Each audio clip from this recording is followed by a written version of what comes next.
The moon is essentially grey. These were the words spoken by the American astronaut on the Apollo 8 mission to the moon during a close inspection in the lunar orbit. Well, I have always heard about the dark side of the moon from Pink Floyd, and today I am here to show you the grey side of the moon, which is actually from a different planet. Let's go. I am talking about this amazing mind-boggling piece from the Omega stable, which is also known as grey side of the moon. This particular watch is the Omega Speedmaster Meteorite, which is a special edition in the Omega lineup of Speedmasters. Speedmaster is the frontrunner for the Omega brand since it landed on the moon, a great marketing genius that led to the conception of one of the most revered watches in the watch collecting community. This one has cemented its place in the hearts of watch collectors and watch lovers. Before moving forward, do give us a shout out so that I can make more amazing watch reviews for you guys. So let's take a trip to the grey side of the moon. Ahoy Commander! This is the reference number 311 63 44 51 99.001. So I have this watch in a case size of 44.25 mm with a lug-to-lug width of 49.8 mm and a thickness of 16.1 millimeters. The grey ceramic case here is finished very nicely, as Omega has done a great job in finishing it like steel. Brushed finish on the ceramic case is slightly tricky. The grey case is duly complemented with an 18 karat Sedna gold bezel, while the hands, markers and the chronograph tips are also in Sedna gold. This red gold gives it a very posh look and matches nicely with the meteorite pattern on the dial. Now each dial is heavily treated and oxidized, so it can't be oxidized more, and the pattern on each dial is unique to a specific model, as it is made from a solid piece of an ancient extraterrestrial stone which is etched with this unique pattern. The bezel on this one is again ceramic, and the tachymeter is brushed with Ceragold, which is ceramic mixed with 18 karat gold and is native to the Omega brand. The crystal here is obviously scratch resistant sapphire glass with an anti-reflective coating on both sides to give it a very neat look. This beveled crystal is a trademark of many Omega moon watches. Now we have a transparent case back with a sapphire crystal. With this kind of a booty, Omega is a master at making heads turn. The crux of this watch is an in-house coaxial caliber 9300. This is a self-winding chronograph movement with column wheel mechanism, which is very sophisticated chrono function. This has a coaxial escapement wheel which is native to the Omega again. It also has a silicon balance spring with special anti-magnetism capabilities. There are two barrels mounted in series instead of a singular barrel which is found in most of the watches. This provides a higher power reserve of 60 hours for this particular watch. You also have a rhodium finish on the back with the Geneva waves in an arabesque design. This movement also contains 54 jewels, which is humongous, and has a primitive water resistance of 50 meters. Well, that's enough because there's no water on the moon, right? I really like the text written on the back in that pink red color.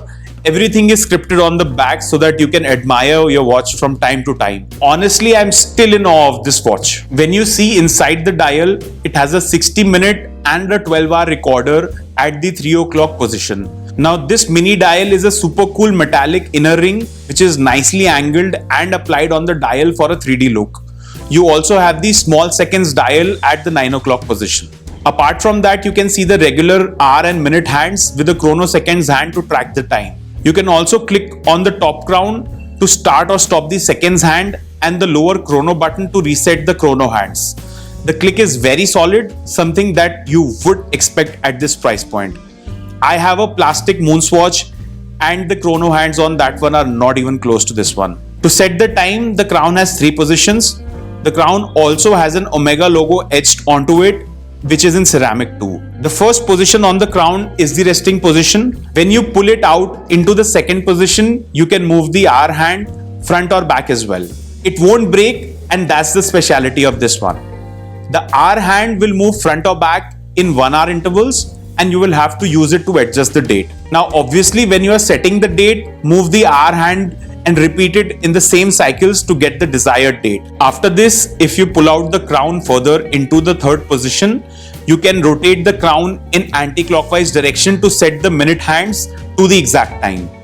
This has an hacking function for a higher accuracy. Let's quickly talk about the strap on this one. It is a leather strap with the top of the strap being alligator leather, while the underside is the non-grained calf leather. Now these are those actual minute details which are generally overlooked by a lot of us, but essentially they are the essence of this watch. Just look at how it looks while I wear it on my 7-inch wrist. You can already see the amount of thought that has gone into making this particular watch, not forgetting the amazing packaging that comes with it. High polished black Omega watch case with all the documentation that you need and a warranty of 5 years. They do know how to present this across. This particular watch is priced at 16.7 lakhs.